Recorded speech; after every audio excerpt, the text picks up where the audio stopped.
Welcome back, and it's now 11 minutes past 7 o'clock, and it's time to look at Katiba at 10 years. Joining us this morning, Priscilla Nyokabi, who is the Commissioner of the National Gender and Equality Commission, Abdikadir Mohammed, who is the Constitutional Lawyer, and Teresa Omondi, who is the Deputy Executive Director of the Forum for African Women Educationalists. We also have Senator Moses Kajwang, who is the Senator of Homa Bay County.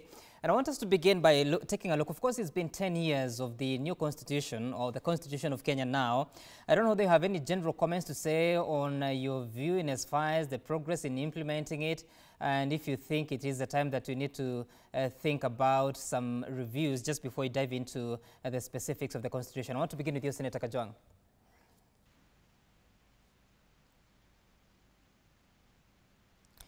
Senator Kajwang, I think you're on mute. We can't hear you. Your mic is on mute. Sam, thank you and good morning. Right. Thank you and good morning. Go ahead.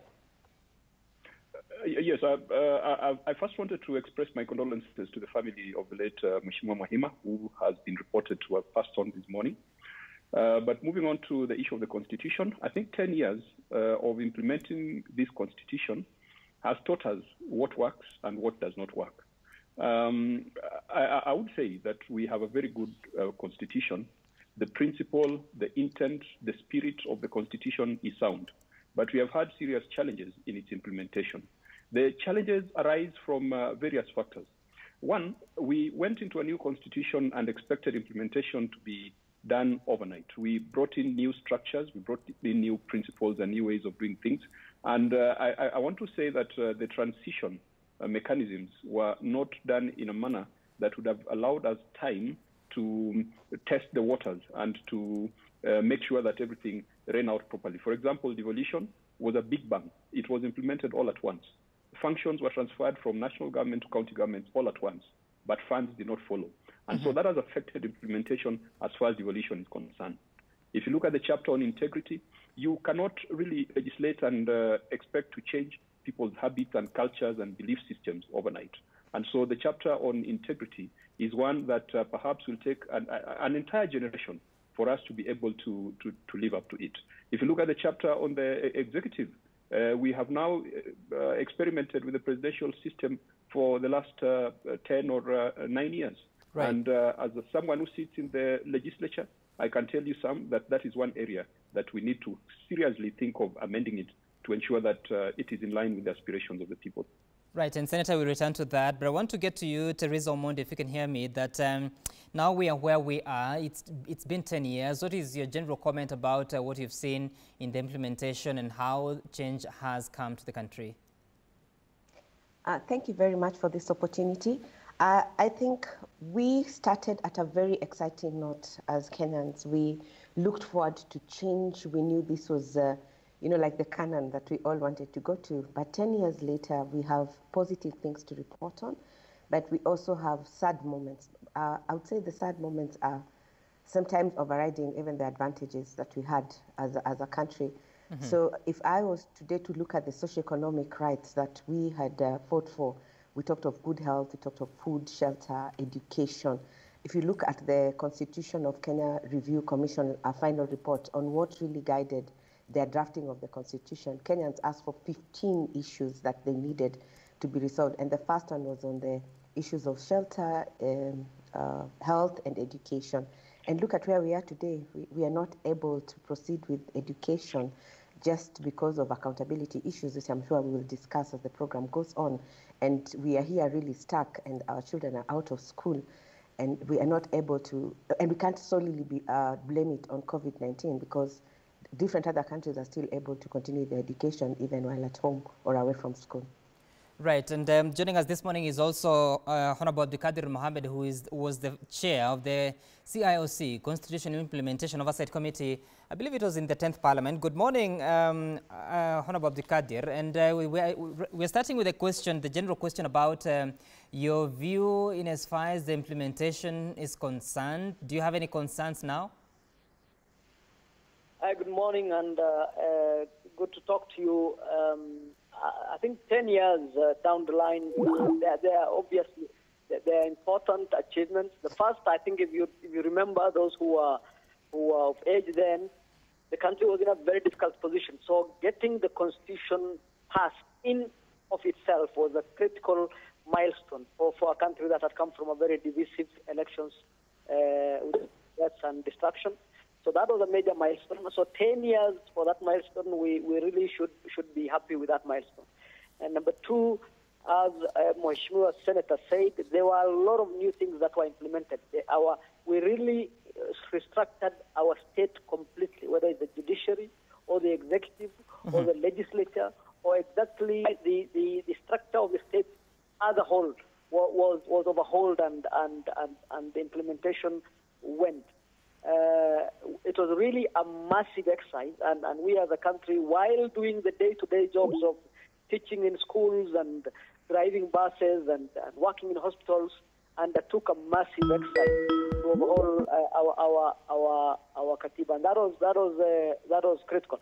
Of course, there are challenges. There are quite a number of challenges right now. We have yes, go ahead. We have clawback. We have a lot of attempts to claw back at the gains. We have Chapter 6, which has not been fully implemented. We have, as the lady talked about, the third generation rights. We have the gender issue. We have a number of areas that haven't been dealt with. But by and large, our problem is one of implementation as opposed to one of substantial problems with the Constitution. Even when it comes to the executive, whether you use a presidential system or a parliamentary system or a hybrid, really, those are all systems. You need to be faithful. You need to implement the system that you have chosen. There are countries that are moving from parliamentary. Turkey recently moved back from a parliamentary system to a presidential system, right? Because they thought that it was not very stable to have a parliamentary system. It is easy to remove the executive in a parliamentary system, and there are countries that like the parliamentary system. It depends on how you implement, really, as opposed to the vehicle you are using. If you have a bad driver on bad roads, how good or new the vehicle is really is secondary. So we have had bad drivers and we have a bad road, but we have an excellent vehicle in our constitution. Right, and Honorable Abdulkadir will be talking about that. But let me get back to you, Senator Kajwang. You look at how judiciary has changed over the years. At that time, in 2010, we just had a Chief Justice who was a political appointee of the President. Now we know how a Chief Justice is recruited. We have a Deputy Chief Justice. We've actually had 3 since Nancy Baraza, then Kalpana Rawal, and currently Justice Mwilu. Philomena Mwilu, that is. Then we have the new position of the Chief Registrar of the Judiciary. We've had 2. First it was Gladys Boss. Now we have Anne Amadi. So when you look at that transformation, would you say it has helped the independence of the judiciary while also reflecting on the relationship between the executive and the judiciary? Yes, not too long ago we experienced a little bit of an exchange between the Chief Justice and the executive, and that was symptomatic of some of the problems that we have in the Constitution as far as the judiciary is concerned. But I must say that the structure of the judiciary, the introduction of a Supreme Court, the introduction of other different levels in the judiciary, in my view, has helped to uphold the rule of law. Today, any Kenyan can go to the courts of law to seek a determination on any matter. Indeed, we have had many cases where the executive has been complaining that the judiciary is frustrating its efforts. It is not frustration of efforts of the executive, it is checking the excesses of the executive and the legislature. The judiciary has become even more emboldened. We in the legislature, we have seen cases where the judiciary has even struck out legislation that has come through parliament for being unconstitutional. So I believe that this new constitution has given the judiciary the space that it requires to ensure that justice is provided for all. However, there are still certain challenges, and there are challenges of a bureaucratic nature, challenges of a technical nature. The independence of the judiciary cannot be guaranteed when the judiciary is still reliant on the executive and parliament for allocations. Yes, parliament in this new constitutional dispensation is required to take over the budgeting function with the executive.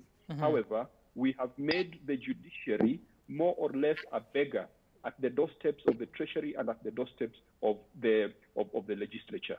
So in terms of fine-tuning or ironing out some of the issues that affect the judiciary, I believe one of those to guarantee the autonomy, particularly the fiscal autonomy of the Treasury, of the Judiciary, and another one would to ensure that we clarify the issues of appointment of judges and appointment of officers of the Judiciary. We know that right now the President has declined to appoint judges, and it has led to an unwarranted exchange and dispute between the executive and the judiciary.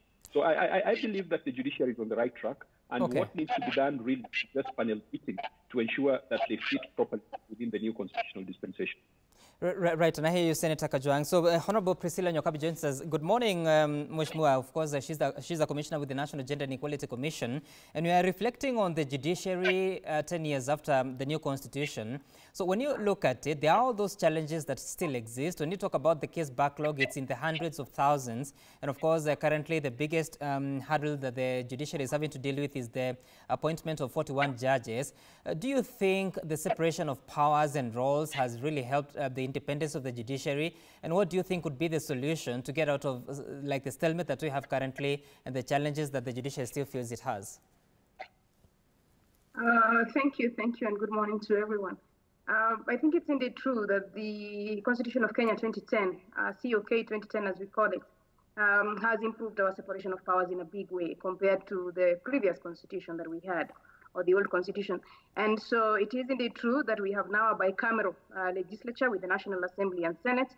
We have an executive that is not in the legislature, separating there, because remember before we had the ministers who came from parliament. And then we have an independent judiciary. And for a long time, one of our calls then, because I remember I was at ICJ Kenya, where we very heavily contributed to the judiciary chapter of the Constitution of Kenya. We always wanted the judicial authority of the people of Kenya to vest in the judiciary, solely in the judiciary, and that has happened. There was a judiciary fund created by the Constitution.